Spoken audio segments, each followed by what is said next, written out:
নমস্কার, দেখছেন এই সময় অনলাইন। আপনাদের সঙ্গে রয়েছে আমি তনুশ্রী।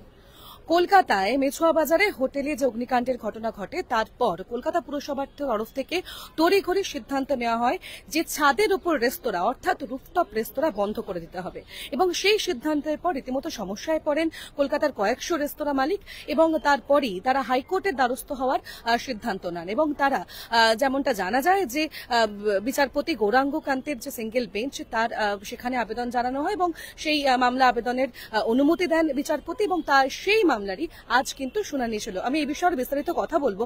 আমাদের সঙ্গে রয়েছে আমার সহকর্মী অমিত চক্রবর্তী। অমিত দা, আজ শুনানি ছিল এবং যেমনটা আগেই বলে দেওয়া হয়েছিল যে আজ 2টো থেকে শুরু হবে। আজ ঠিক কি কি পর্যবেক্ষণে উঠে এলো বা কি বিষয় উঠে এলো? প্রথম কথা, এই মামলাটা যারা করেছে সেটা হচ্ছে ম্যাগমা হাউসে যে রেস্তোরাঁটা 2 এবং 3 মে সারাদিন ধরে ভাঙা হয়েছে, তারা মামলাটা করেছে।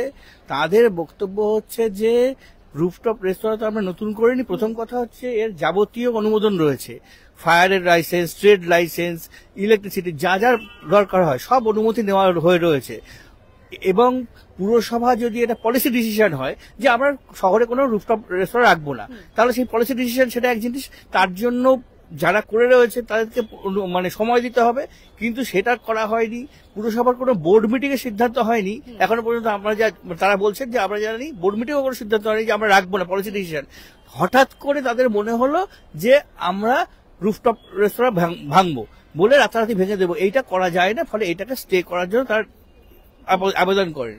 কোর্টেরও বক্তব্য যে যদি এটা না যদি পলিসি ডিসিশন না হয়ে থাকে তাহলে কিসের ভিত্তিতে ভাঙছে। কিন্তু আজকে যেহেতু পুরো ফাইল এখন আসেনি, মামলা ফাইল করেছে, ফলে আজকে আপাতত মৌখিকভাবে দিয়ে যে আর ভাঙা যাবে না, এবং আগামী বৃহস্পতিবার দিন এই মামলাটা আবার শুনবে। তবে আমাদের ধারণা এর মধ্যেই অন্যান্য যে 83টা টোটাল কলকাতা শহরে রুফটপ রেস্তোরাঁ আছে, আমার ধারণা তারা এর মধ্যে এসে মামলায় যুক্ত হবে।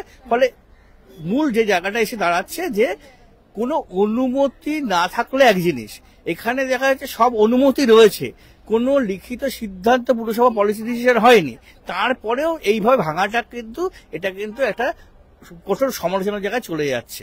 একেবারে, অর্থাৎ স্বাভাবিকভাবে এই ধরনের সিদ্ধান্তে সমস্যায় পড়ছেন যারা ব্যবসায়ীরা রয়েছেন, হোটেলের মালিকরা, অর্থাৎ হোটেলের যে অ্যাসোসিয়েশন তারা দ্বারস্থ হলেন, এবং তাদের বক্তব্য যে অনুমতি রয়েছে তারপরও এই ধরনের সিদ্ধান্তে তাদের ব্যবসা মার। হ্যাঁ, একদমই। কারণ এটা আমরা বলে রাখি যে এটা তো হঠাৎ করে একটা হলো। এর আগে কলকাতা এবং ভিআইপি রোডের চত্বরে যত হুক্কা বার ছিল সেই হুক্কা বার তুলে দেওয়ার কথা বলা হয়েছিল, সেটাও কিন্তু কলকাতা হাইকোর্টের অনুমতিতে চলছে।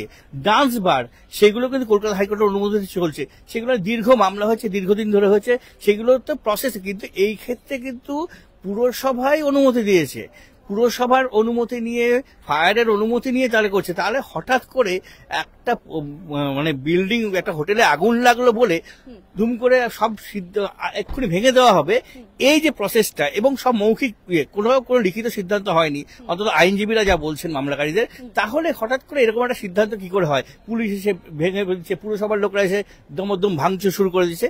এই যে বিষয়টা, প্রসেসটা নিয়ে তাদের কিন্তু মূল বক্তব্য যে তুমি পলিসি ডিসিশন করতে পারো যে আমি রুফটপ রেস্তোরাঁ রাখবো না, তাহলে তো তুমি তো আমাকে অনুমতি দিয়েছো, তুমি তাহলে আমাকে সময় দিতে হবে যে আগামী 15 দিন তোমাকে সময় দিতে হবে, 15 দিনের মধ্যে তুমি সরিয়ে নাও, তাহলে একটা হয়। কিন্তু তুমি কোনো সময়ও দাওনি, কোনো লিখিত সিদ্ধান্ত নাওনি, কিসের ভিত্তিতে তুমি এটা করছো? অর্থাৎ বিষয় হচ্ছে যে অনুমতি রয়েছে তারপরও কেন এই সিদ্ধান্ত নেওয়া হলো, এটাই মূল বক্তব্য ছিল, এবং তার পরিপ্রেক্ষিতেই কিন্তু ইতিমধ্যেই তারা হাইকোর্টে দ্বারস্থ হন। আমি আরো একটু কথা বলবো অমিতার সঙ্গে, আমার সঙ্গে রয়েছে অমিতা।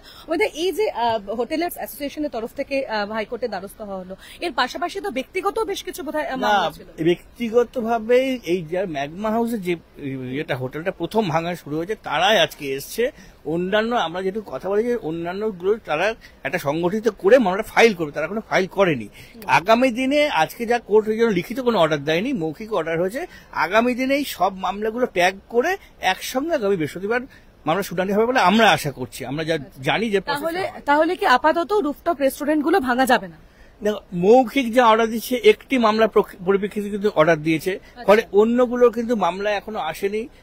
যতক্ষণ না মামলা ফাইল করছে ততক্ষণ কিন্তু তারা, এটা মৌখিক অর্ডার হলেও তারা কিন্তু সেই অর্ডারের সুফল পেতে পারে না, পায় না, এটাই স্বাভাবিক। ফলে মামলা যদি করে ফেলতো তাহলে কিন্তু তারা এই সুফলটা পেতে, হয়তো মৌখিকভাবে অর্ডার হয়েছে, ফলে এরপরে পুরসভা কি করবে সেটা তাদের সিদ্ধান্ত। পুরসভার তরফ থেকে কি কোনো বক্তব্য রাখা হয়েছে এখনো? না, পুরসভার তরফ থেকে একটাই কথা জানানো হয়েছে যে আগামী মানে গত বছর 2024 সালে জুলাই মাসে কয়েকটা রুফটপ রেস্তোরাঁকে নোটিশ দেওয়া হয়েছিল যে স্টপ ওয়ার্কের জন্য। কিন্তু প্রশ্ন হচ্ছে যে স্টপ ওয়ার্কের নোটিশ আর ভেঙে ফেলা দুটো আইনে ইয়ে নয়। যে আইনে তুমি আমাকে কাজ বন্ধ রাখতে বলছো, সে আইনে তুমি ভেঙে ফেলতে পারো না। নোটিশ দিয়েছো তুমি আমাকে স্টপ ওয়ার্ক, আমি স্টপ ওয়ার্ক করলাম, তুমি ভেঙে দিচ্ছ কোন আইনে? তার জন্য তো তোমাকে নোটিশ দিতে হবে। ফলে এই আইনি জটিলতার জায়গা রয়েছে এবং প্রসেসের গন্ডগোল রয়েছে, এটা হচ্ছে মূল অভিযোগ মামলায়। তাহলে এর পরবর্তী তারিখ কি দেওয়া হয়েছে? আগামী বৃহস্পতিবার দিন এই মামলাটা হবে এবং আমাদের ধারণা যে আরো যারা আছে 83টা সংগঠন হয়তো বিধাননগর থেকে যুক্ত হবে, হয়ে তখন টোটাল একটা মামলাটা সব মিলিয়ে আর কি সমষ্টিগতভাবে তখন হবে। অর্থাৎ আগামী বৃহস্পতিবারের দিকে আমাদের নজর রাখতে হচ্ছে, কারণ বৃহস্পতিবার আরো বেশ কিছু মামলা এর সঙ্গে জুড়ে যাওয়ার সম্ভাবনা রয়েছে, এমনটাই মনে করা হচ্ছে। কিন্তু অবশ্যই যে সমস্যার কথা হোটেলার্স অ্যাসোসিয়েশন অর্থাৎ রেস্তোরাঁর মালিক সংগঠন, তারা যে সমস্যার কথা তুলে ধরছেন এবং সেই সমস্যা নিয়েই হাইকোর্টে দ্বারস্থ হচ্ছেন, এই গোটা বিষয়টা, এই গোটা যে ইস্যু এই মুহূর্তে অত্যন্ত গুরুত্বপূর্ণ। তার জল কতদূর গড়ায়, কোথায় গিয়ে দাঁড়ায়, সেদিকে আমাদের নজর থাকবে। ক্যামেরায় তুহিনের সঙ্গে আমি তনুশ্রী, এই সময় অনলাইন। ডাউনলোড করুন এই সময় অ্যাপ iOS ও অ্যান্ড্রয়েডের জন্য।